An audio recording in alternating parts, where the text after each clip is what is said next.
here. Oh my God. Look at the hotel upstairs. The first evidence of the power of Irma began to emerge on social media. Guests watched as the churning sea crashed against their hotel.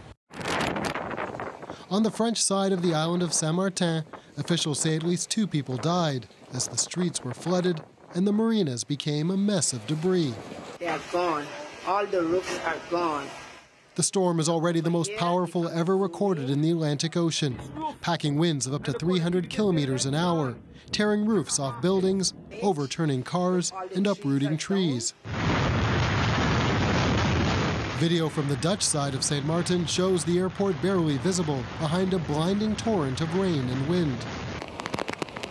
Tropical vacation destinations emptied out as residents and tourists took shelter. They had absolutely no way to communicate with us. As the storm moved west, the devastation it left behind was revealed. The small islands of Antigua and Barbuda were the first to feel Irma's wrath overnight, with Barbuda taking the brunt of the storm's force. It was horrible, it was devastating, it was sad, and it was tragic. Last night was the most devastating experience I ever had in my life, and I am almost 60. The country's prime minister surveyed the scene in Barbuda from a helicopter.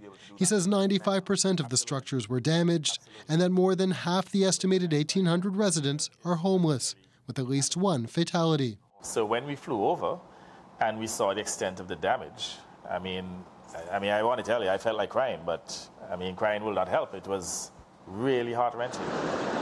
Tonight, the storm is lashing Puerto Rico with rains, flooding, and dangerous situations like this one.